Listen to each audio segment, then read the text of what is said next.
This is an SM Media production.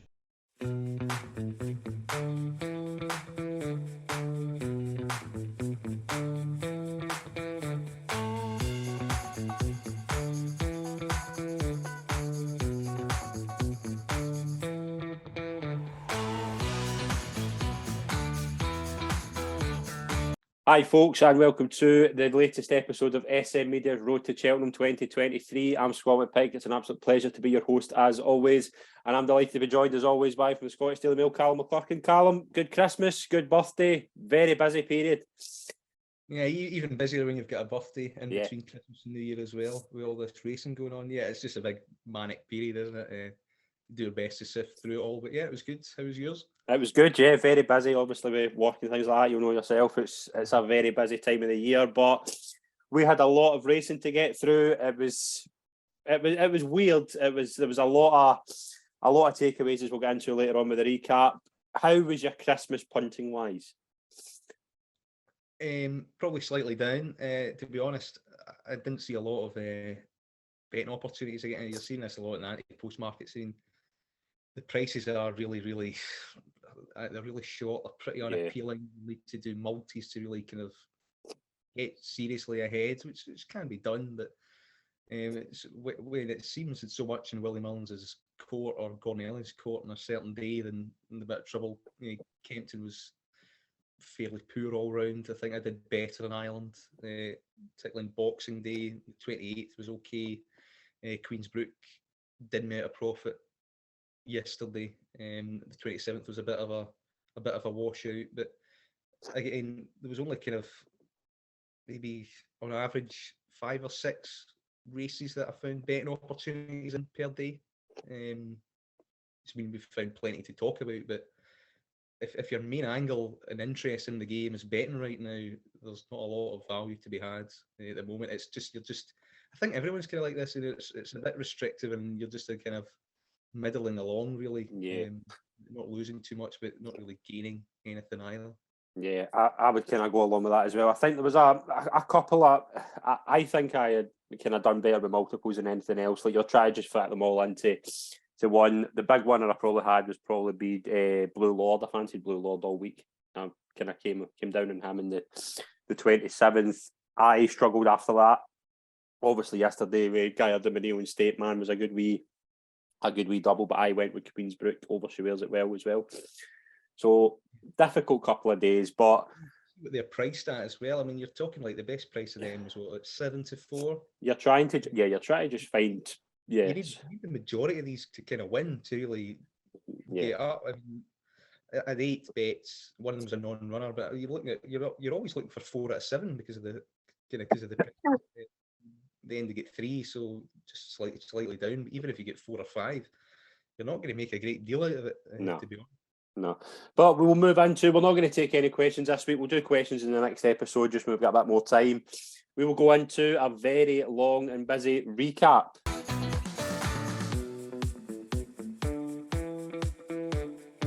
We will start in Boxing Day at Kempton. 4 races to talk about, 4 big Grade 1s. We'll start with a rescheduled long walk hurdle that went the way, quite surprisingly, of Paisley Park.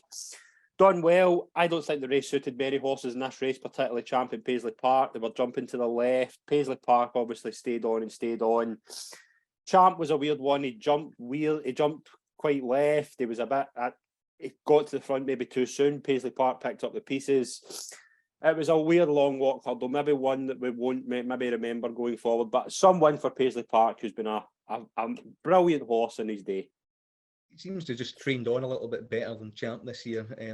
Last year was a bit kind of forgettable for him, but yeah, I just think the track would have got Paisley Park beaten. It wasn't the case. I thought that as well. Maybe it was softer than expected at Kempton, which maybe helped him.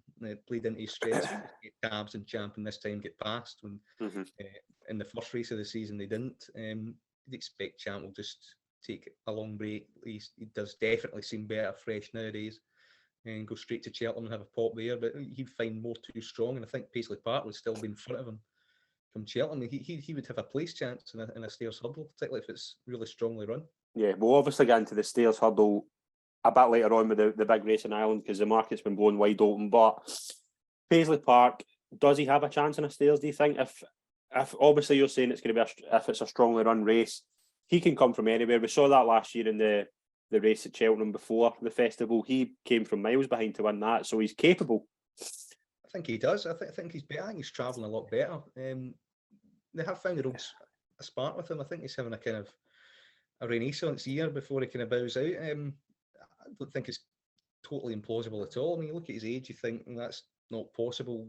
But I think he's. I don't think there's a better British contender than him at the moment. I think he's got a chance. I really do. Particularly if Flown Porter does it easy up front. Yeah. We'll move into the Colt Star Novices Chase, which was a weird betting heat. I thought there was a lot of money in the day for the Skelton horse, but another surprise. Time Hill won, jumped far better. He had to jump better to win that race.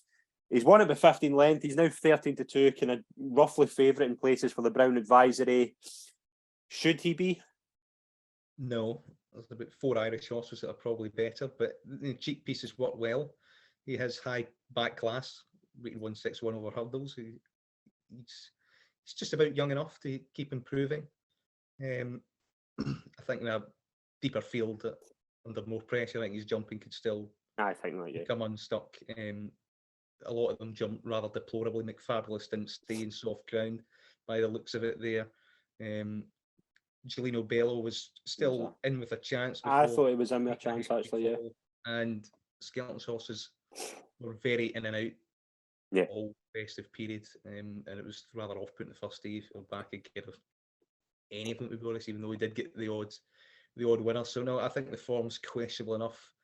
He's got an each way chance in it, but I don't see why he's that far. He's that near the top of the market. I think the next 2 horses we're going to talk about in that division are better than him, and I only jump better. I have serious worries about his jumping, and as you say, McFabulous didn't stay. We've never doubted Time Hill's staying ability. The Christmas hurdle was won by Constitution Hill easily, just first geared in. It was.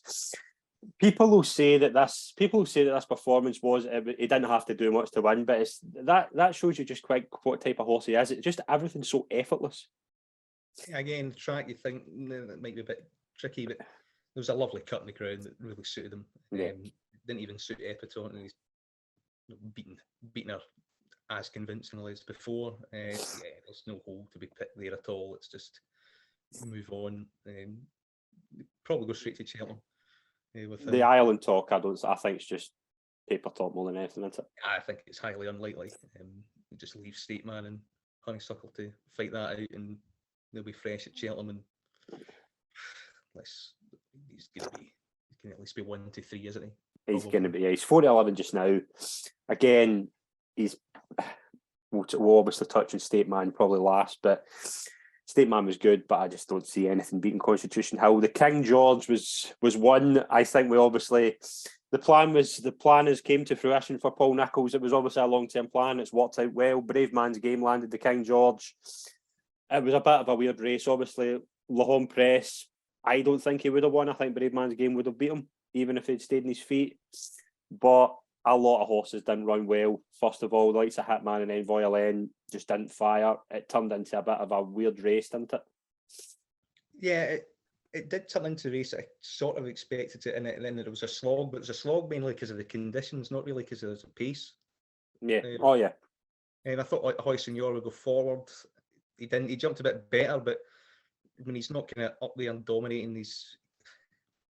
he kind of takes the huff a little bit and checks out. Hitman didn't stay on that ground. In my opinion, Envoy Allen, it didn't look a suitable assignment for him, even though he get a bit of back class, but I don't think that him travelling over, he just seems really quiet in himself. And wherever he goes at Cheltenham, I'd be have a big question mark over that. I think he seems to turn a little bit sour when he crosses the pond through his racing. I wouldn't like to kind of move him too far away from a home game in that regard. As for the front two, Home Press, he kind of did well to keep pitching in there. Was always prominent, but the track just kind of beat him more than Brave Man's Game than anything.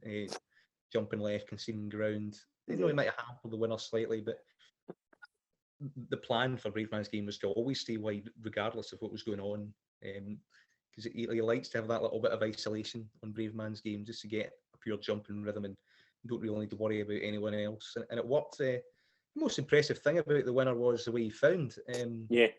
He did get off the bridle, and that's a big kind of question of him, is what's under the bonnet, when he has to kind of get out in this kind of very high cruising speed. And the answer was decent. He didn't quicken, he stayed on. The Gold Cup, I would think, would be a bridge too far. And I would reroute him to the Ryanair if Alho pulled out, because I think he could dominate that with good jumping. Yeah, I kind of go along with that as well. I think the Gold Cup might just be too much, but I think the plan seems to be going there. It did. I've said last week, I thought it was very interesting that Paul Nicholls was mentioning the Gold Cup. He was 25 a couple of weeks ago, and now he's 7. Like, it shows you, like, once the plan becomes. I wouldn't back him at 7-1, but he might be better. He might have a chance of staying on better ground. I think that would suit him. And off the bridle was kind of plugging on Denman-esque, to be honest. But I just don't think it's all quite there yet. Would you rather back the home press for the Gold Cup or Brave Man's Game, because they're roughly about the same price? I think the home press would probably reverse the form. But another year down the line, maybe Brave Man's Game might be a better horse, even over a Gold Cup trip. Yeah. There's that slight Cheltenham doubt as well about Brave Man's Game as well. So probably the home press, but I think Gallop and Deschamps backers would be pretty happy with what's going on. I think Gallop and Deschamps backers have been sitting with their feet up all week. We'll move into Leopardstown. Four horses to talk about in Boxing Day. High definition, very talented flat horse, obviously former favourite for the Derby. Won his first start over hurdles, very impressive performance. Made all, jumped a wee bit right, but he stayed well. 16-1 for the Supreme. There's clearly a lot of talent there. Is he a player in a Supreme? He needs to step up in grade and do it there first. I don't think he's a natural hurdler. No. Which should probably be problematic. But, Facile Vega is Facile Vega, and anything going to Supreme seems to be fighting a losing battle. So if you can identify one at a price that can go, then possibly. But yeah, the Supreme, you think Facile Vega is going to scare someone off, so that will probably suit High Definition a little bit. But his high class in the flat will help him up the hill for sure. He just needs to go and prove himself up in grade to be of any sort of interest. Yeah, Dart Raven, a horse we both had one eye on for a couple of years, was a good performance for over 2 miles. 16-1 for the Albert Bartlett's probably short as he is. He's about 25s, 20s for the Ballymore and Supreme. The Bartlett, he looks a stare to me. He looks as if he could be another one of these horses who could be better going up in trip. I think the Bartlett's a decent race. I think this guy should be a Ballymore contender. Okay. 25-1 for him is a decent price, because I think the Ballymore's shaping up as a bit the weakest of the three at the moment. Yeah, I think it looks a bit open, doesn't it? It's quite open.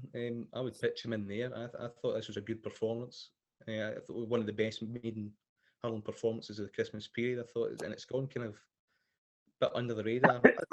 Yeah, as a out and out stayer, I think he's got a bit of class in a few gears. I think he's one of quite a few that you'd pitch into that 2 mile 6 furlong race at the Dublin Racing Festival and see what happens. Horse, or if we've got an Albert Bartlett horse. I think he's got enough class to go in the former. Yeah, we'll move into the juvenile hurdle. A big win, obviously, for Lossie Mouth. 6-4 now for the Triumph hurdle. It was lovely. I thought she was really good. Oh, but I think the second could be one to watch as well. I don't think she'll get closer to Lossie Mouth, but she's one to certainly keep an eye on going forward. I'm happy. 7-1. I tipped her up at now. She's 6-4. 6-4 maybe is a bit too short. Obviously, there might be a couple coming through. Maybe potentially, we've always got the potential with the Triumph that there's a couple come under the radar. But she was good. She was really good. She's one of those juveniles who seems to love a hurdle, which I love. She looks absolutely a cut above everything else at the moment. She'll get allowances as well. Paul Townend will be on board. There was money for the second as well, which is a good sign. They beat her fairly convincingly, I would think. You've got Comfort Zone, who Frank Form at Chepstow the same day. They're winning the Grade 2 over there. So she's clearly beating all the right horses at the moment. As you say, it's whether one comes flying late on it. But the benefit is that she's with Willie Mullins, so could be looking at like a Gordon Elliott type, or who doesn't seem to have much really this year. There's no much in Britain, is there? There's no much in Britain at the moment at all. And there's next to nothing in Britain. Scriptwriter maybe. The one wee thing, just with obviously the Chepstow race, the Perseus Way stayed on and stayed on. I thought I had it in the bag. I thought he was gonna come and tip it. I had that horse in my mind for months. But I mean, when you look through the race, I mean, the favourite got there. The favourite, yeah, miles better than that. I mean, they're all Boodles players at best. Yeah, Comfort Zone has an each way chance of a triumph. You know, Zach the Brave could maybe improve further, but I think you're up against much more of the same really in the triumph, and you just get to kind of hold their form and travel. Juvenile form can be very kind of up and down, so whether she can maintain it and not throw in a kind of the odd bad run that some of them can do is another question. But I mean, it's hard to look past her at the moment, isn't it? Yes, I think she's happy to be sitting pretty at 71. I'm happy with that. Even though you have to kind of take that price before you see them run, which is a bit kind of prohibitive in my mind. But yeah, you have to do that now to force something. Yeah, I'm happy. I think 6-4 is fairly decent because I don't think there's much better kind of going to take her on. We'll move on to the only Grade 1 on the 26th at Leopardstown was the Racing Post Novices chased over 2 miles, which was won by Sanois. Refers to form with Phil Dore. Phil Dore I thought was a bit disappointing. I'll ask about that in a wee minute, but Sanois turned it round. Actually, was pretty decent. You've fancied that? You fancied Sanois to be a decent player this year? Yeah, when they both originally met, I thought St. Mal would come on for the run, but I also thought Phil Dore would, and the market kind of implied that as well. At the time, I thought it was a bit disappointing, but he made a horrific mistake at the third last. That sideways angle that you get at Leopardstown, that's fine for replays. It really actually annoys me watching it live. You don't get proper kind of pacing. It zooms in, kind of just give me a conventional angle for the race, because it was kind of smuggled in between horses. You didn't really see the kind of problem with the mistake until you saw the normal angle to it. It was a shuddering error, a race ending error. He tried to shuffle him back, did well to actually at the front again, and St. Raj just tracked him and picked him off this time. Whether St. Raj's running style is going to suit for an Arkle, I don't think it will. I think there's shaping up to be plenty of pace in that.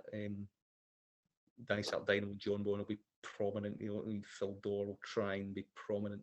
So you're not done with Phil Dore? Like you're not? No, I went back in again 20s just in case. Okay. I thought the drift was a bit big. He made a mistake. He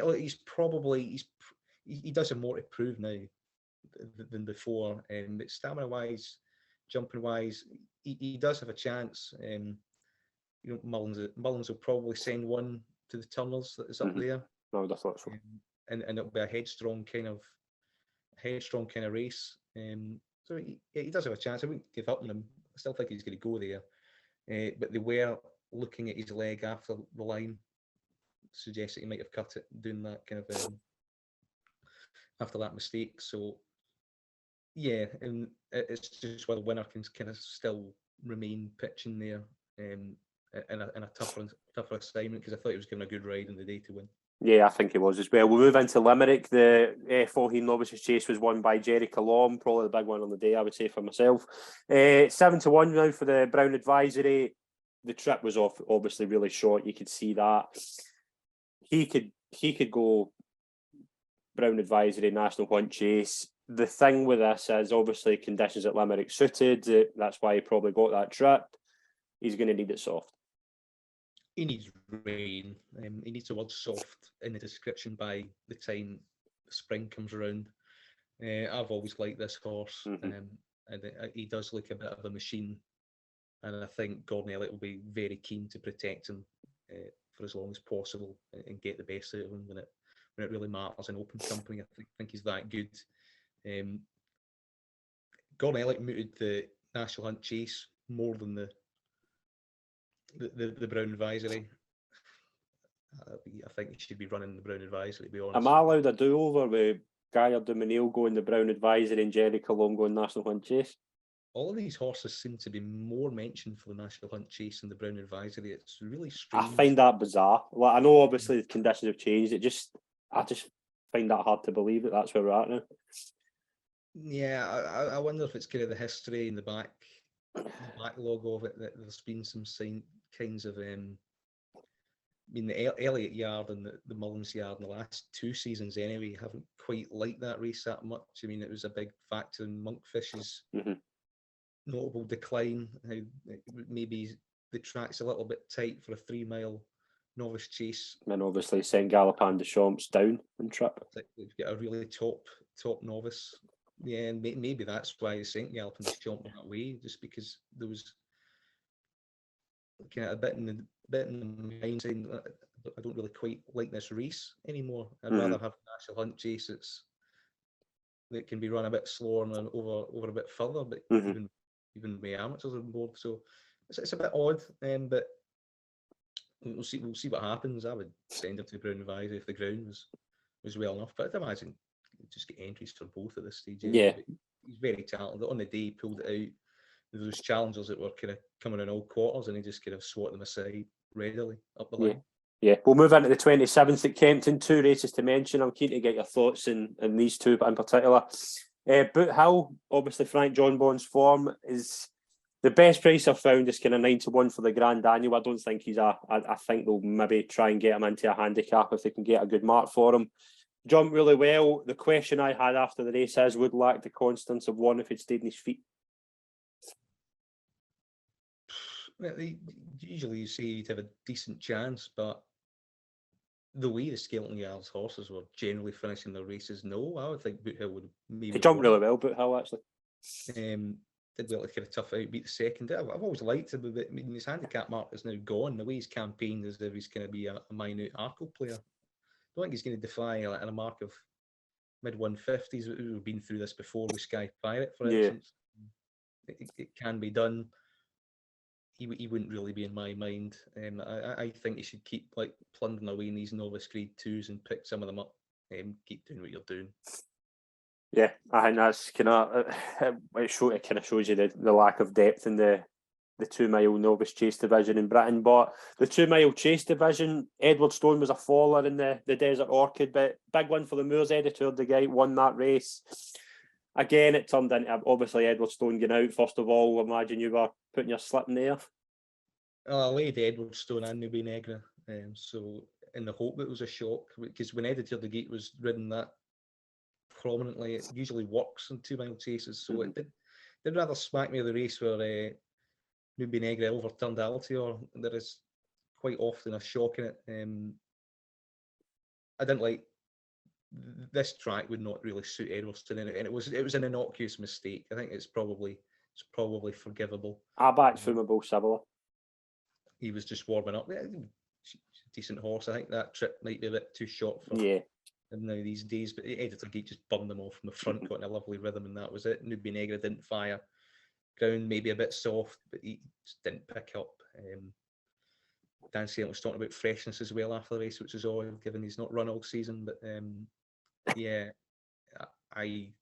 it's not really great form, is it? Editor has put in some decent handicap runs at Cheltenham. You know, he's perceived to be better going left-handed.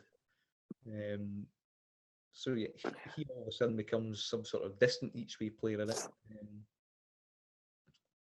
You know, the Moors have done it with Sire de Grugy in the same colours before. You know, I mean, he did kind of come out of nowhere to win a champion chase as well. So it's one of the things where if you make a mistake, you know, it's kind of game over. The pace you're going at. So yeah, shocks can happen in it, but yeah, you'd be amazed if any one of them really kind of came up in a Moors as a champion chase winner. You'd give Edwardstone a second chance because he doesn't do that too often nowadays. Yeah, we'll move into the Welsh National, which was one with the two amigos.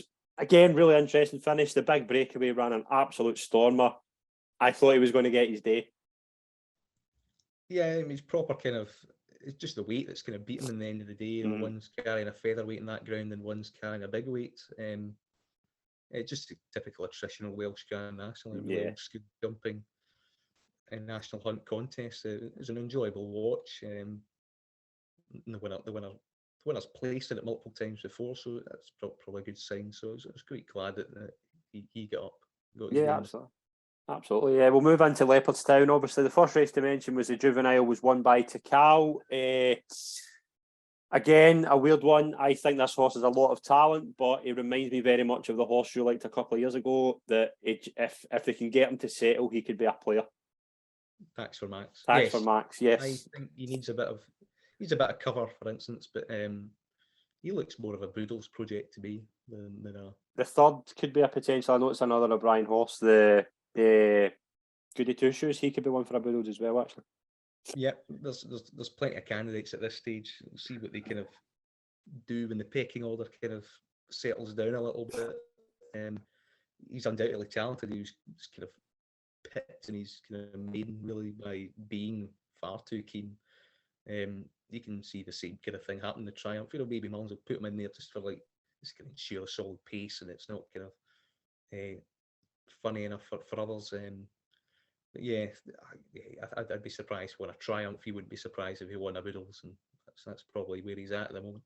Yeah, Beginner's Chase, Dysart Dynamo was very impressive, jumped really well. Again, I think he's definitely an Arkle horse.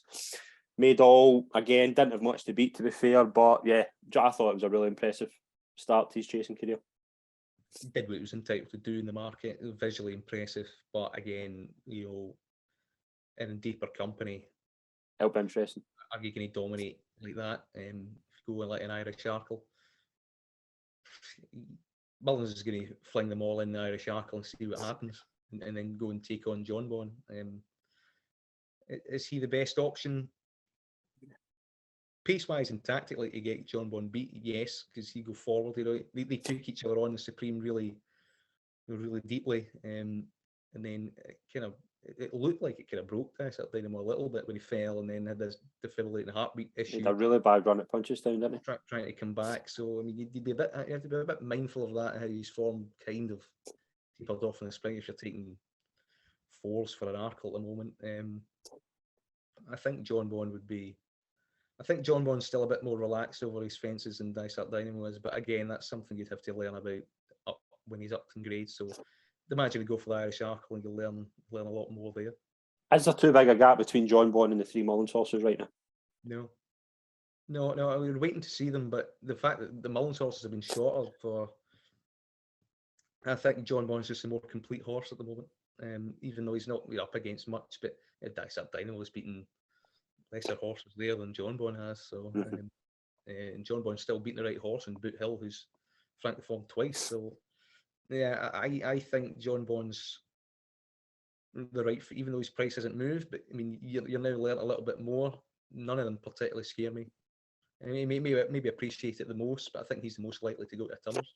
Yeah, I think so as well. I think El Fabiolo, if Bruce spices up and he's jumping, could give John Bon a race, but I think now John Bon's the most likely winner. We'll move into the 2 mile Paddy Power Chase, which was won by Blue Lord. Big performance from Blue Lord. I've got a wee bone to pick with you about this horse, because the first episode we did, you said last year's Arkle was stinking, I think was the word. Edward Stone now has won a Tingle Creek. Blue Lord's won a Grade 1. Are you want to go back on that, or are you still... No, they both get beat Cheltenham, so... No, not really. It's better than it looks now, but they're finding opportunity. Shaki Persois 11 made a big mistake 3 out. Captain Guinness, you know what he's all about. I mean, who else was going to win that race? Blue Lord, and now talking about Champion Chase. Don't know why. Energamine's going to win it. Maybe he's sevens for both. I still think he's more of a Ryanair contender than he is a Champion Chase contender anyway. Yeah, he's doing well. He's in progressive. His strike rate's actually getting up. So it's a lot better. He's seen out races far better. So these novices are expected to improve throughout the season, and they are doing so. But when they come against the best of their divisions, I think there's still a likelihood that they are going to get found out a little bit. Yeah, I think I would take Blue Lord before Edward Stone in a match bet in that race. I kind of think Blue Lord's better. I know Edward Stone, Blue Lord ran a weird Arkle. If you were to give me a match bet now, Edward Stone and Blue Lord, I would take Blue Lord all day long. I think Blue Law's more progressive, so you'd Yeah. expect now the gap. He's younger and he hasn't been kind of on the goes a lot as much as Edwardstone. When he had a novice chasing campaign that was shelved to go handicapping, you do wonder how much improvement really is there for him. And he was kind of the more forward horse in the Arkle that year over Blue Law, who was maybe a bit busy enough beforehand. So I can see him running well fresh at Cheltenham because he might miss the Dublin Racing Festival because Energy's there. So I don't understand. You wouldn't want to pit them. I wouldn't have thought so. Straight away. Shaki Perswa was threatening to come back into it before he made that mistake at the same fence at Phil Dorder. Yeah. We'll move into the Future Champions Novices Hurdle, which was won by Facile Vegas, now evens for the Supreme. It wasn't a complete performance. I think you could pick holes in his jumping in it, but you could tell this horse is a machine. Yeah, there is something special there. It might be Cheltenham time when we actually see it. You just go to the Dublin Races Festival, 2 mile novice there, and then go to Cheltenham. You'd imagine you just stay there till he gets beat. Very, very appreciate it. Ordinary-ish run came in the Dublin Racing Festival. I think that's probably Facile Vega's ordinary-ish run there, but he never looked like getting beat at any point. It'd be interesting to see if they just try and make all again a Supreme. He scared so many off that day that he's probably going to scare quite a few off in Dublin Racing Festival. Maybe more will take him on because it's a bit more prestigious. Supreme as well. You're kind of looking at Marine Nationale and Jet Powered. I think it's he doesn't wow you yet, and there are holes. So you do think there are reasons to maybe try and take him on, but you do look at the opposition and the general vibe of total avoidance of him suggests there's a real reluctance to take him on. You can understand why. I mean, he's very, for me, he's very take him or leave him at the moment. I wouldn't be weird again, but he'd be a bit daft to kind of evens. I didn't think you can get like 11 to 10 with Sky Bet and things like that. He's a shade odds against. I'm surprised, even though like, Elliot de Toms I thought ran quite a good race. Astro Diamond was staying on. He's won that fairly well. He's won that fairly well considering because his jumping wasn't brilliant. He's far from the finished article over hurdles, but he still won it well.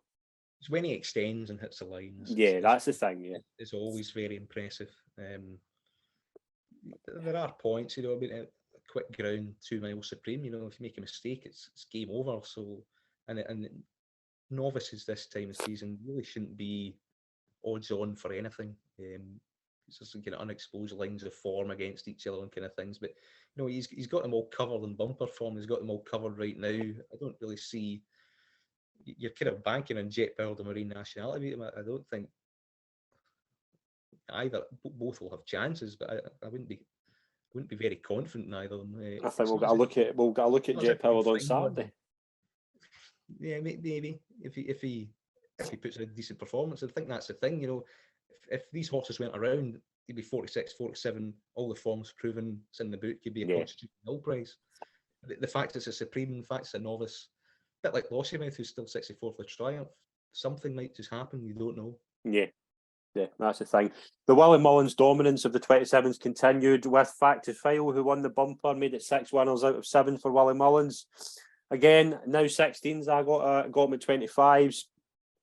The thing with this, I don't think there's a standout bumper performance yet. I don't even think, obviously, that King of Kingsfield get beat. That race in the 29s turned into a weird one. If he was to stand a bit off the pace, if it turned into a bit of a wild race, it could come from behind, maybe like a relegate, for example, coming from the back if they put him in, because Mullins just throws a lot of darts at this. If they put him in here and he's got the ability to stay on, he could be a player in a bumper.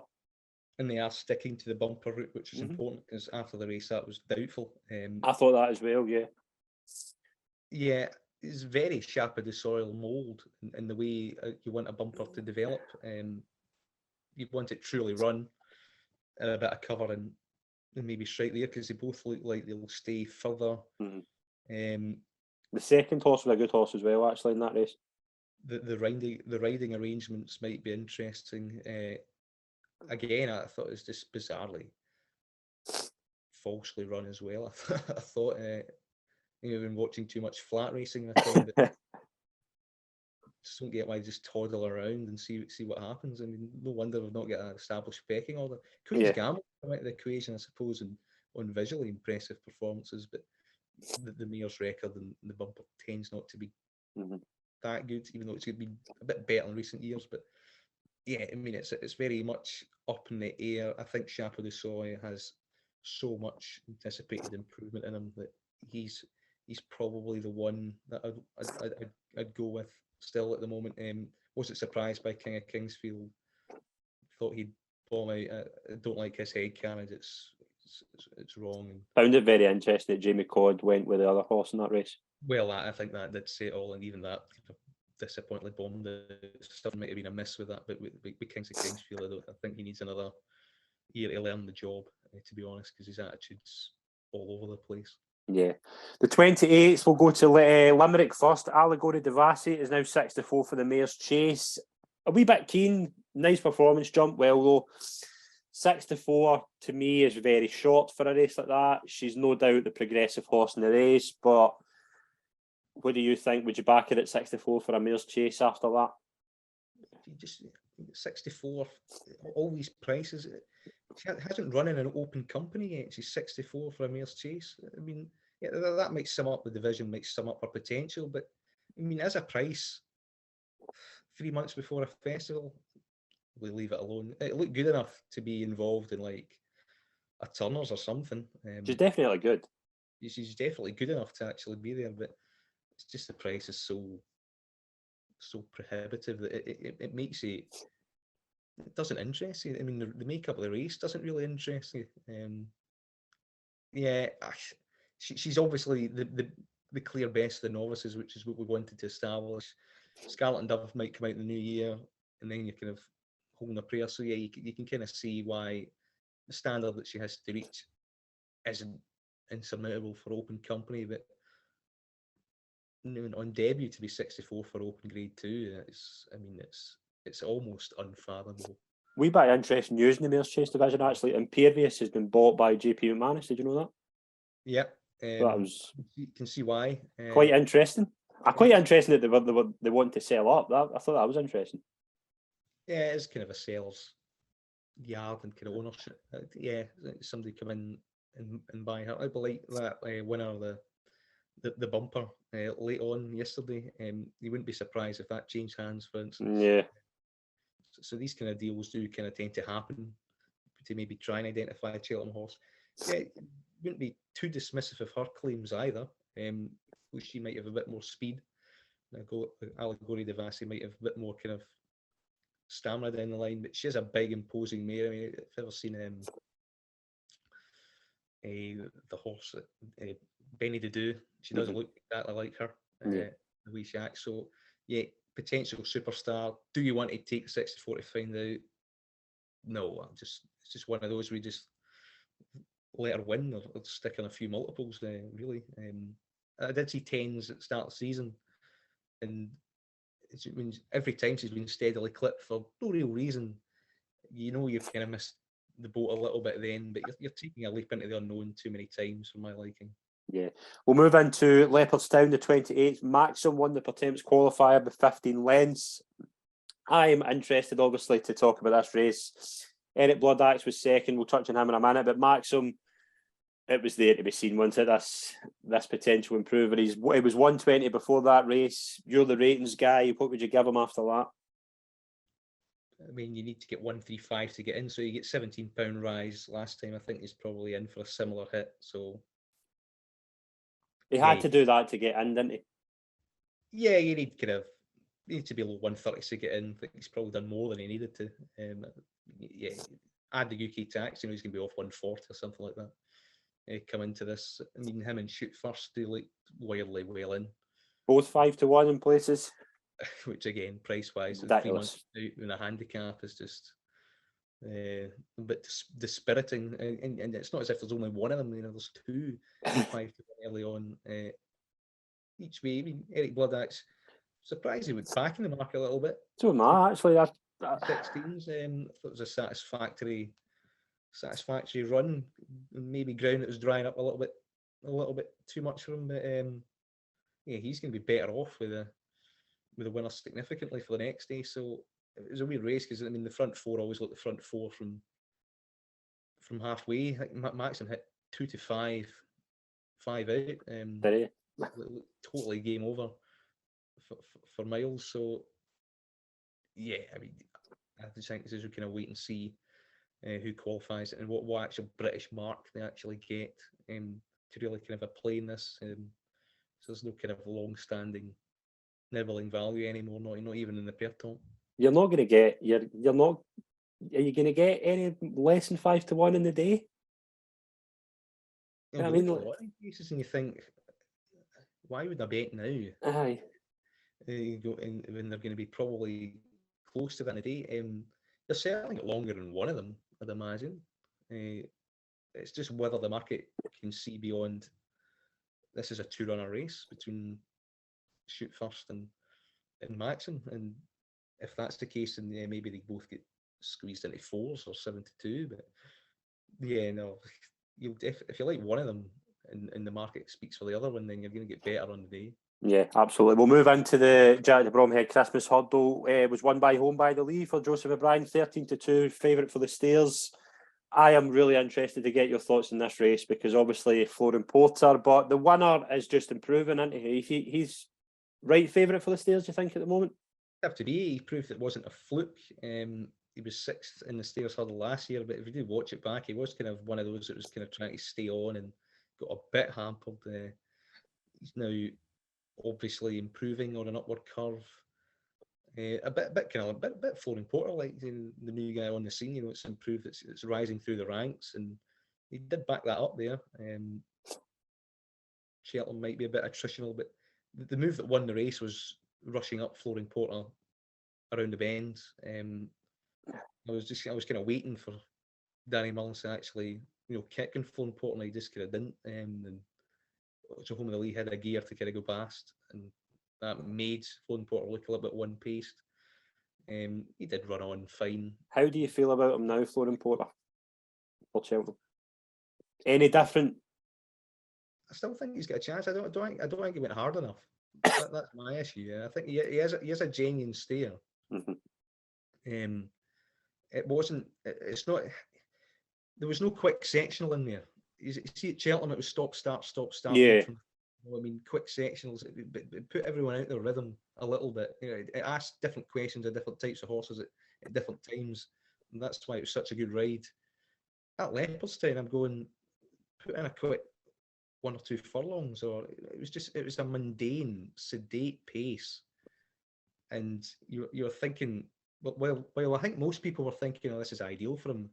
I wasn't happy with it, and you still need to make it a stamina contest, even if you've got a soft lead to play to your strengths, and and fair play to the rest of the field. Home by the Lee's rider spotted it, rustled them up, and duly won because he doesn't like being headed. So yeah, no complaints. This is a ride I think needs to be a bit more akin to what it was at Cheltenham, but he still 8s, and there are different rivals coming up. He has a bit more to prove, but you've got the market I've got here. Blazing Cow is 7s and Florin Porter is 7s. I know who I'm backing at that price. Yeah, I'll be backing Florin Porter. We're backing Florin Porter all day long. I'm going to say something that's going to be quite painful, and it hurts me to say this. It really hurts me. Bob Bollinger's done. Yeah, he's not finishing out his races at all. And we all wanted Bob Bollinger to win for the story, but it was travelling. I thought he was travelling really well up to 3 out, and then made that mistake, and it was just the same old story, wasn't it? He just went out like a light.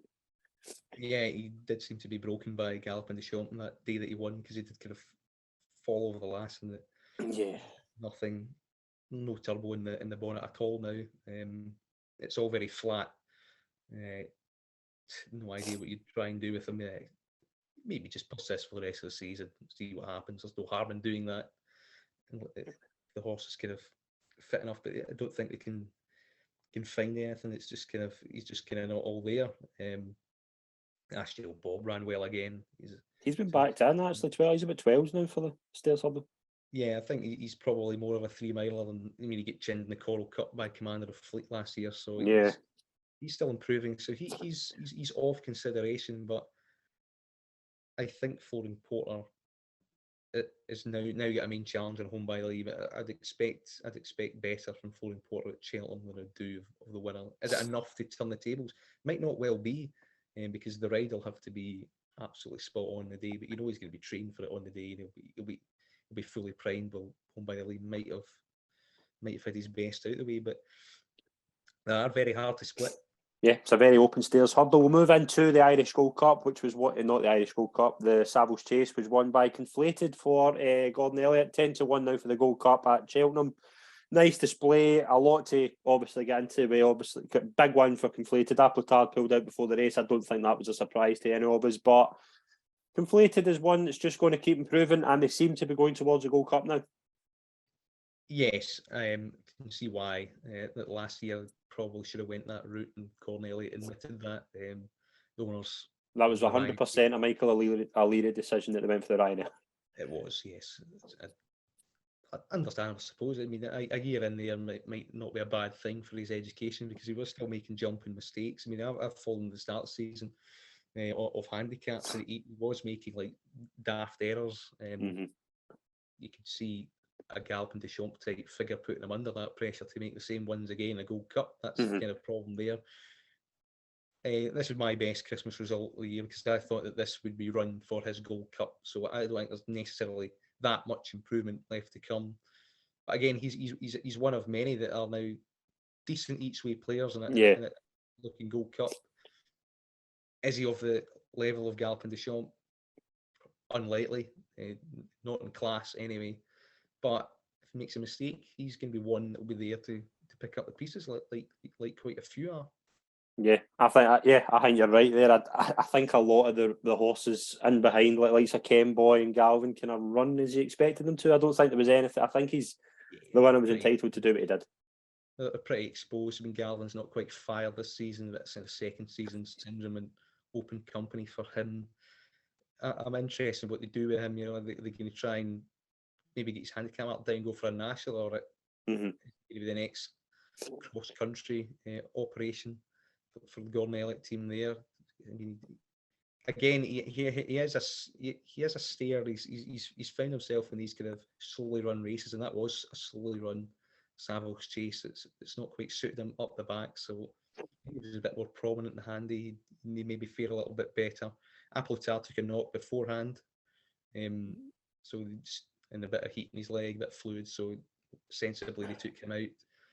Interesting to see if he takes in the Irish Gold Cup now after that, before going to Gold Cup. I would like to see him run once more before backing for a Gold Cup after that effort at Haydock anyway. So you'd be hoping that he kind of comes out of that well and gets a run under his belt just before the Gold Cup. I'd be a bit nervous kind of backing him at the moment. Yeah, absolutely. Ken Boy's a good honest horse at that level, and it's quite good that he's still going on at veteran stage, and he ran up to his mark. Yeah, absolutely. We'll move into the final horse to mention on the 28th was Gentleman's Game for Mouse Morris. 12-1 for the Brown Advisory, won a 2 mile 4 beginner's chase, beating Iron Maximus, who I quite fancied going into the race. Again, with Mouse Morris, he's one of those trainers where you know if he's got a target in mind, the horse will go there. I wouldn't rule him out in a Brown Advisory because it's very open, and a horse like that you know will probably stay on. He could be a big player. Seems to be the plan from the ownership side of view. They are kind of leaning that way, and that might lead to Jerry Colombia, if he goes to Cheltenham at all, to go the National Hunt Chase route instead, because you'd imagine the ownership will be keen to split up as many of them as possible. It was a good performance. It was routine. I think the second's a bit of a rogue, though. He put headgear on him and he started jumping. He's still not ironed out his jumping problems. So I think there's still a slight question mark about the form of that. But it's a really open looking race where it's hard to be confident in any of them really going there as well, 100%. So one you'd kind of leave alone. If I had a free bet at it, I would probably back Classic Getaway, but he's had some kind of niggling setbacks before in his time, so you'd be kind of waiting a lot closer to the day before getting involved in him, or at least waiting for non-runner, no bet. Absolutely. We'll move into the 29th, 4 horses to mention. Goodlands was a good winner for Barry Connell and Michael O'Sullivan.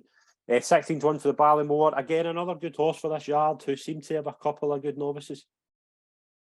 Yeah, this one looked good. I was very impressed because it looked like a strong kind of race beforehand. The last flight was omitted because of the sun, which caught out a lot for Toe. Madman's Game being one of them. Mm-hmm. I quite like take 25s for the back. Like he still is 25s. He's actually shorter on the exchange for some bizarre reason after that because he get completely outpaced. But he did put a tongue tie on him before, and that suggests he's not seeing his races properly. And I think there might be a wind issue. So I wouldn't be surprised if they had a wind operation with him. Yeah. But the winner's good. Again, where they pick him, where they put him in. They've got Marine National for Supreme. They might stick with him for a Ballymore. He looked fast enough, and given they had the gears over the flat to see off some decent horses, I like to tag man in behind. Embassy Gardens made a bad mistake. I mean, there was probably connections were probably trying to earmark him for a Ballymore. Might not be good enough, but it looked like a strong enough race. And again, he's another that you could fling into that 2 mile 6 race at Dublin Racing Festival and go from there and see what you've really got in terms of Ballymore or Bartlett. Again, I'd be inclined to go Ballymore. Yeah, I think he could be a Ballymore horse. We'll move out to the Mare's Hurdle. She wears it well, beat Queensbrook. 8 to 1 now for the Mare's Hurdle. She's also entered in the Pertemps. I think she won a qualifier a couple of months ago. She's a horse that's frustrated the life out of me for the past couple of years. She's always injured. I wouldn't back her at 8 to 1 for a Mare's Hurdle just on that alone. But she's definitely, when she's on her day, she's a good horse. She has a high reputation. The setback she had was in this race last season. Where she took an absolute almighty. Yeah, she took a clatter. Yeah, she barely saw the hurdle. She just absolutely went down through it. It turned into a tactical disaster for Queensbrook. You know, up front, sitting there in sufferance. You know, Gordon Elliot's always said that this horse is a bit lazy and conniving. And when that happened, there was kind of not much response when the winner went by. So in a bigger field scenario should be better, but again, the resilience of the bridle doesn't seem to be quite there at the top level. So you'd imagine the winner will now not go Per Thompson because she'll be hiked up for that. I would have thought so. Yeah, one graded contest of that manner. So we should probably have to go Mare's Hurdle route where her and Queensbrook. I'll be backing neither. The Mare's Hurdle's available. Obviously, I'm sitting in Brandy Love, but I kind of want to see her coming out soon. But I think the Mare's Hurdle division's a bit strange this year. The Neville Hotel Novices Chase was won by Guy Ardemidale. It was a really weird, obviously, race with the 2 fatalities. 3 Stripe Life, I know a horse who followed for a couple of years, obviously, fairly injured. It turned into a bit of a sad race, didn't it? It was strange. I thought it didn't look that bad a fall to me. I thought he landed deeply enough. Yeah. So I was kind of expecting to be okay, but then afterwards the horse ambulance was there, and it happened at quite a far away point, which you can really see what was going on. So you just kind of assumed that everything was fine. But yeah, it didn't look good, haven't you? And with the yard losing Ginto last year, really highly talented horse, and I think the sad aspect of it is that he's probably not been able to show his best yet. He did make mistakes beforehand, and he was making the same type of mistakes again here. And he's obviously not get away with it, sadly. So that was very sad. Ardemidale is now up and running. But the 8th time of asking, I think. Eventually got the job done. It's a bit. Churchill Warrior threatened to make a race out of it before joining the last. Yeah. He only really get going after the last, which would suggest maybe they will still go National Hunt Chase. I found Willie's interview very interesting. I found Willie's interview after the race very interesting because he didn't dismiss the National Hunt Chase. He said, I don't know about you, I wouldn't have an issue with him staying the National Hunt Chase trip. I think he's more than, you saw that, and he's more than capable of staying that trip. And he said Patrick didn't think there was a better horse at the moment. So I'm still giving out hope. He's 74 now for the National Hunt Chase. I wouldn't touch him at that price. But right now, I don't think there's a better horse that Patrick will want for the National Hunt Chase than this guy. Yeah, no, definitely. I mean, he's a 159 rated horse. He'll probably maybe nudge him up to 160 now that he's won. I just find it a bit dispelling that if you're winning a race like that, you go a National Hunt Chase. I mean, it's like the honeysuckle situation going a Mayor's Hurdle. Why? I just think you should be running the best 3 mile races to be there. It's a grade 1, a grade 2. I can understand why they might do it, but you expect a horse that wins that race to go to a Brown Advisory, not a National Hunt Chase, and that's what the Cheltenham programme offers. It offers many options for different things, and I think it's a safer option, but it's a lesser option. Where next though for him, because they did mention they maybe want to get a run into him before Cheltenham. You've got that 2 mile 5 at the Dublin Racing Festival that obviously Monkfish won, and I don't know, do you put him in that? I know he ran in his run more, but do you put him in that? Maybe someone like Mighty Potter outpaces him and it could be National Hunt Chase again? I'd be surprised if he ran again, to be honest. Knew he's fit, knew he'd come on for that, but he's not going to get cut in the ground, is he? So, I'd be hoping to run Classic Getaway there instead, to prove his fitness, and then go there in March, and maybe we'll decide to split them come then. But maybe I would like to see Ramelius just run the National Hunt Chase. He's a National Hunt Chase horse, and I think Galdamanil that could play a part in as well. Did before, where he was placed, and he could go 2 better. I just think if you get a grade 1 horse running grade 1s, yeah, it could be. It's something. It's weird because I did fancy him to win it. I did a couple of weeks ago. I thought he's tailor made for this. This could be his. But you've obviously got the thing.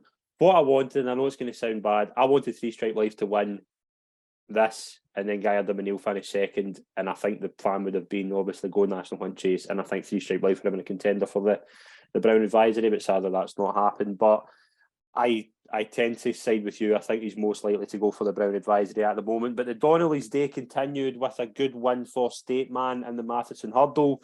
Obviously stopped Sharjah winning 5 in a row. State Man, first of all, I've got a couple of horses I want to mention this race. State Man was very good though. He was good. This was a good performance. I don't think he's going to lay a glove on Constitution Hill, but I can see him beating Honeysuckle in an Irish Champion Hurdle. I can as well now. And I expect him to go fencing next season. I don't expect him to kind of stay around there because he's still quite young. So, and then by the time he's progressed, Vauban could maybe come onto the scene. He ran a storm, considering. I thought he ran a great race. And there's some money for him. You get in the pre-race rumours and stuff that he's not quite right and all sorts. But when the money's there, it matters. They fancied him more than Sharjah. Sharjah went out to 6s. It's kind of knew your fate there, and he made a big mistake early. It kind of hit him.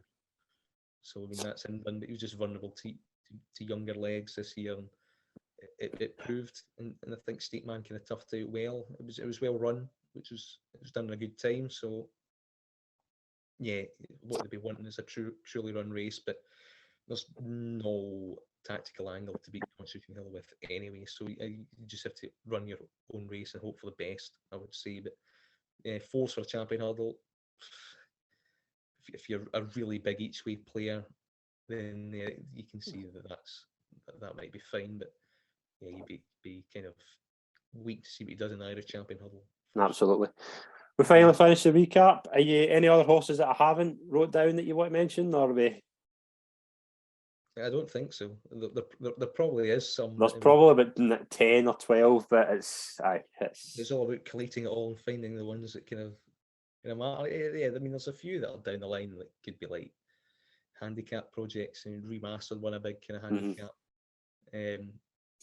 Just shows that kind of line of form is strong, so you can maybe work back from the Ultima. Vosselet was good in the Hunter's Chase. Yeah, he looks probably a justifiable favourite, particularly when the kind of main rivals in behind badly bombed out. So.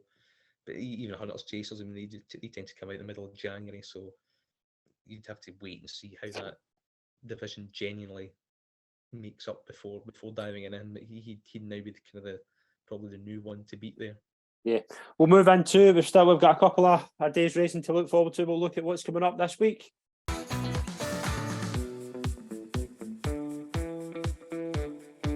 We've got 4 big races I want to get your thoughts on, Calum. We'll start with tomorrow, the last day of 2022, and it's the last Grade 1 of 2022. We have the Challow Novices Hurdle, won in the past 2 years by Paul Nicholls with Brave Man's Game and Stage Star, and he puts in Hermes Allen to make it 3 years in a row, 5-4. Think he's won it? Think he's going to win it? Yeah, I think he will. I think he's pretty good. I think he's in an open Ballymore. I think he'd definitely be able to toss his hat in. He might be favourite. I think he could go favourite, actually. I'd expect him to win. There will be a couple of decent horses in behind, but they don't really have the kind of depth to the form that Hermes Allen already has. So, and you do think there's more to come from him. So, well, 5-4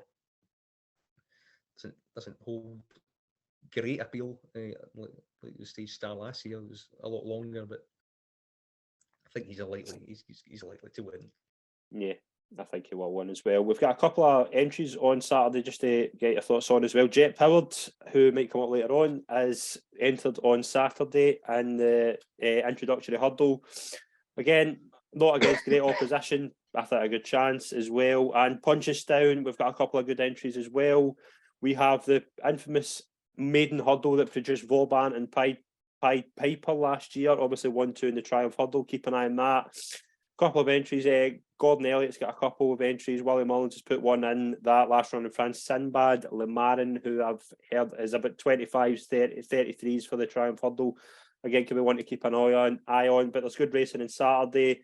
We'll move into Sunday, New Year's Day, a new year, new start. We'll move into Cheltenham. Obviously, we have the Paddy Power Novices Chase, now obviously infamously known as the Dipper.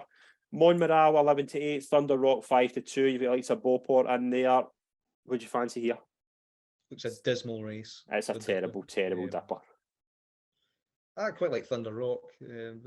He's a decent kind of progressive horse. Montmoral, this still might even be a bit too short for him. He's a bit unreliable. Is he sound enough? I think. Yeah, I'd be siding with Thunder Rock slightly over him at the prices, but I wouldn't be too confident. It's not a race that too much kind of interest in. I don't think down the line. Yeah, I kind of think Thunder Rock as well. I think Montmoral's a decent horse, but I don't know. He's not a horse that I tend to say with. He ran a good race behind John Bond, and if he wins, he would find that John Bond form. But I think Thunder Rock, just at the prices I would go with as well. The Real Keel looks quite a decent race, actually. There's a few good horses in here. Marie's Rock, obviously Mayor's Hurdle winner last year, 3-1. I like to move at 4s, Napper's Hill 5s, First Street 6s, Botox Ass in here, Bruno. It's a decent race, actually. Every one of these, like Dashel Drasher, Botox Ass, Bruno Up a Storm, Tritonic, Langer Dan, it's a decent open race. Yeah, I like the favourite. I like Marie's Rock. She's getting all the allowances in the world. One of Mayor's Hurdle. She looks pretty progressive. A 2.5 miler. And I think there's a lots to like. Presuming she's fit enough, I think she'll win that. I like First Street for Nicky Henderson. I think he's a progressive horse as well. Again, James Bone on board, won the Jerry Fielding. Just like he's kind of progressed this season. I think he's a lot better this season than he was. And obviously, he's got good Cheltenham form. He was second in the county hurdle behind State Man. Again, State Man's done pretty well. So you can make the case that First Street could be a good horse as well. New Year's Day in Tremor, we've got the infamous Album Photo Chase, which I'm just looking here. Statler looks to be the one that they're going to go with. Manila Indo is entered as well. What do you fancy? Looks like Statler and Manila Indo against each other. Manila Indo will get weight, a decent chunk of it, £8. £8, yeah, that's bizarre. If Manila Indo can't handle Kempton, then it's hard to imagine them handling Tremor because it's pretty tight, pretty similar, quirky track. Statler might be a bit more nimble, but he looks a bit of a unit himself. So if any second now is a bit younger, he might have been interesting, but you just think he's there to get a mark slightly lower for the Grand National. Yeah. Anyway. Yeah, I think Statler will probably win, and he'll probably be slightly cut in the Gold Cup market. But I don't imagine this to be. I just imagine this as a starting point. I don't think it's kind of a. I don't really find it as kind of a big kind of race that they'll be fully tuned up in. So it'll be interesting. to watch Statler kind of handle open company. It'll be interesting to watch Minolindo if there's still old spark there and if he handles the track. But yeah, I'm probably leaning towards Statler, but it screams a no bet race to me. It does, yeah. There's a really interesting maiden hurdle at Cheltenham in the opener. Firestep and a horse you like, We've All Been Caught, are both declared for that. That could be a good one. Firestep's one that's got a big reputation. Hasn't run in 651 days, but there is a lot of talk that this horse could be quite good. Yeah, a lot of back to last season's stable tours and stuff. You just wonder if you just need time this season. Kind of they just establish themselves, see where they're at, and then really get properly go again next season with him. We've all been caught. Trip might be too short. I'm more interested to see him 3 miles, and even more interested to see him jump a fence as well, probably. Yeah. And he also need it to be quite soft. It seems to be good ground. It seems to be good ground at Cheltenham for New Year's Day, which I just can't get my head around. Yeah, I mean it's been quick ground kind of all start of the year there really. It's not Yeah. been slow at all.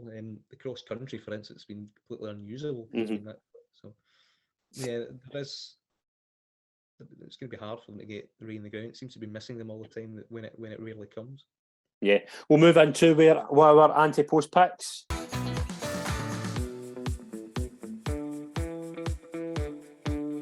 Let's take a look at our anti-post picks. Our portfolios have been pretty decent actually over the past few weeks. Obviously, some Eric Gameen's done well for you, Lossy Mouth for me. There's a couple of good ones in there. We'll move into this week's picks. I am going to go first, Calum, if you don't mind. I am going to take on Facile Vega. Oh, I am going to go for Jet Powered. I just think 6-1 again. I think it could go shorter. You're going to laugh, and please let me explain what I mean by this. I have Altior and Min vibes with this race.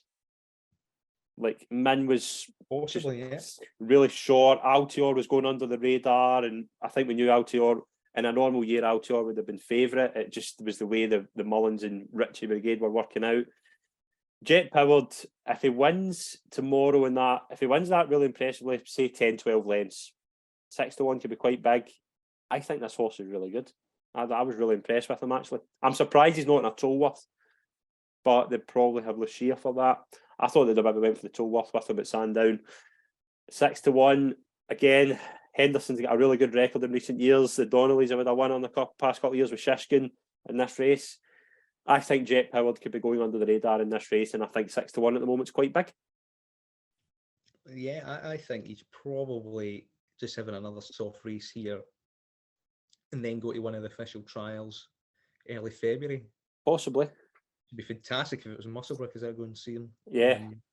Jet Powered. Yeah, Nick Ayres has been talking about him quite quietly and softly, which you'd think isn't a good thing, but with the way he hyped up John Bond, he was talking about Constitution Hill, and I mean, there was not a lot of talk about Altior as well around this time. It was kind of, yeah, we like him when he's progressing and blah, blah, blah and stuff. When he's got a John Bond type, the bloodline and the money and the connections is like all there straight away. So, he does go into hype mode straight away and follows it. Like, he's very bullish in Lucia, actually, anytime you hear him. Like, you could just about he's just about under the radar a little bit, probably because of Facile Vega's presence and fairness as well. He's a good recruit. I mean, solid debut. There was a lot to like. I thought it was a strong race. The Nichols horse in behind is not bad. I thought it was a good maiden. He's going to come on from it, and yeah, even in terms of like when Shishkin beat Abacadabra, I know it's an Elliott horse. I mean, his record in the Supreme is fantastic. So, and he drifted like a barge that day. Do you remember he was like 5 or 6-1? He was 2-1 the day before. Kept putting more and more on him. Yeah, because there was Irish confidence behind that. There was a lot. It was the steering for Longe was the other Donnelly horse. He got backed off the boards and just caused havoc. Yes, as he's done throughout his whole career. So, yeah, I can see the angle there. Just against a red hot favourite like Facile Vega, maybe be hoping for something. I kind of think as well with this, I'm not a big fan of as they call it, a muggy each way. Like I thought, I'm 6-1 each way value. I don't see that at all. But again, he's the second best novice hurdler I think I've seen in the 2 mile division. So realistically, if he doesn't win, he should be one of the first 3. So even still, even if you're, do you know what I mean? Like even if you're that way inclined, I can see the angle for it as well. it's like a really muggy kind of thing, like with State Man, like being forced to all these top three, so just backing each way. But I mean, you have to really to get like anything decent out of it, apart from a heart attack, you have to put like so much money on it Right. for second and third. So yeah, it's not kind of working man's prices, is it? But that's what we're dealing with. It's Anyway, just what we're dealing with now, and I think we've saw that around the Christmas period. I think round about the Christmas period as well. Like, it's hard, a lot of horses are going off odds on when they're. Are they really that good? Like, are they really that far ahead of what they're up against? Like Jerry Calum, I thought Jerry Calum was a really good horse, but the trip didn't suit. It wasn't as soft as we want it. Do you know what I mean? And he's still 46 in places. still odds on through. Yeah, it's just one of these kind of judgment calls that you have to personally make. Either like it or lump it. You have to just lump on, put more that you'd be comfortable with it at those prices, or just avoid it. Just let it win. Be happy to let it win if you say, well, it's too short for me now. So it's kind of one of those things. I mean, like we are with our anti-post lists. I mean, you just have to be a lot more kind of selective, a little bit. Yeah. Calum, what have you got for this week? What have caught your eye over the Christmas period? It's nothing Christmas related, but okay, interesting. Yeah, that's why I didn't laugh at yours, so don't laugh at this. It's in the Ryanair Chase, and it's Brave Siaska at 33-1. Okay, interesting. Now, he's lined up to run in this 2 mile 4 graded race in New Year. A race that Vinny Williams won with ASO in 2018, who was second to Frodon subsequently in the Ryanair, that turned into quite an open and weak event, even though Frodon went on, won a King George. He was only beaten a length and a half that day. He bombed out the Ascot Chase in between. I think there's a similar kind of profile here with Brave Siaska. He's off top weight here.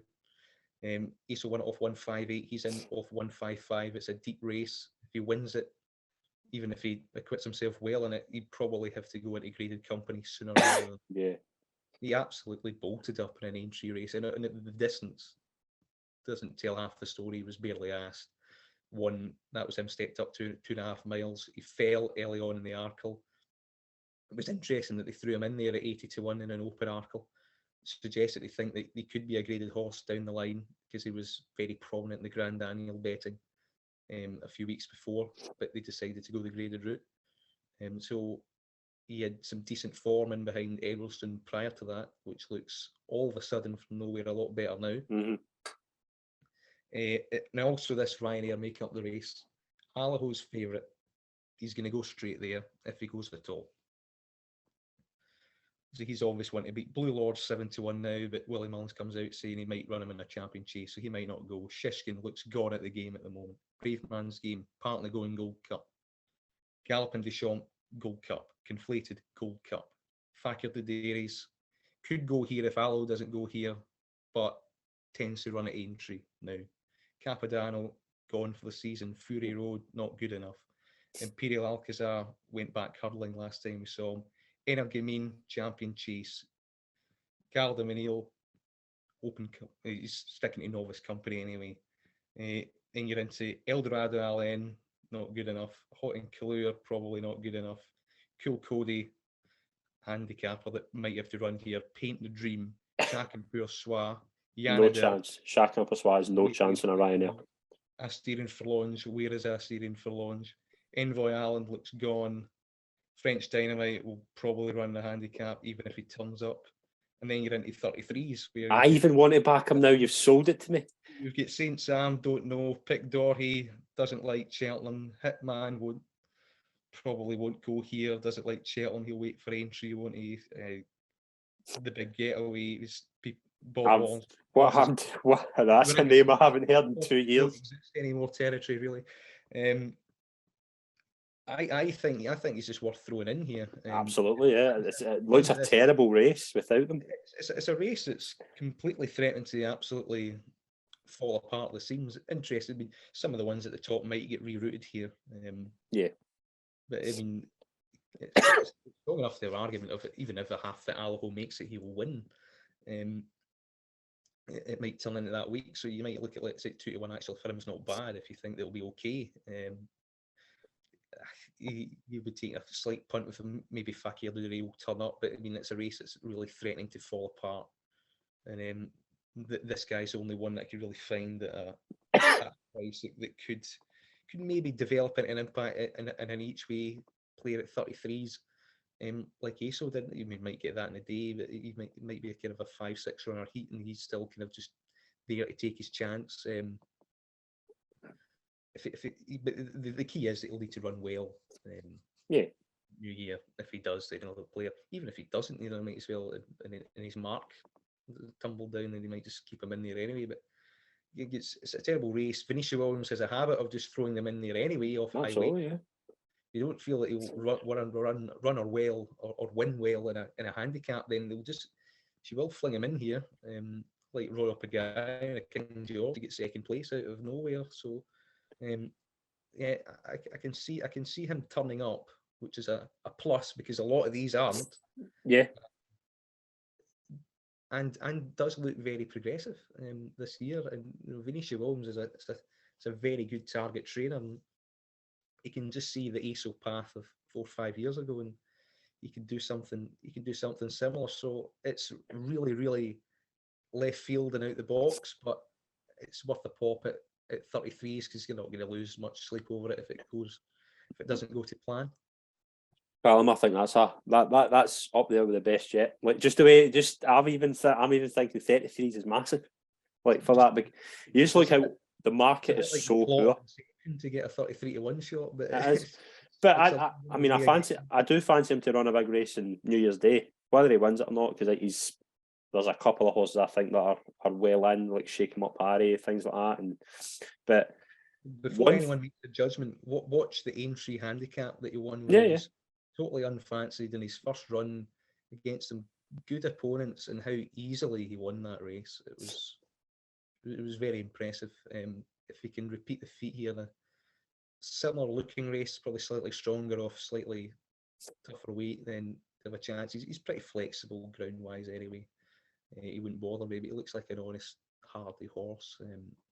Yeah, I would fling him in the Rhine at the moment, the way the race is keeping up. So Vinicius Williams tends to do it, and if it's a more conservative trainer, then you wouldn't be going along those lines. But no, I just think it's worth chancing. He was 80-1 for the Arkle last year when he clattered it. That was, do you know what I mean? Like I know he had a brilliant mark for a Grand Annual that it looked like, and they decided to go there, which is positive. It's what to see in racing. Go for the grade ones that you think they've got a chance.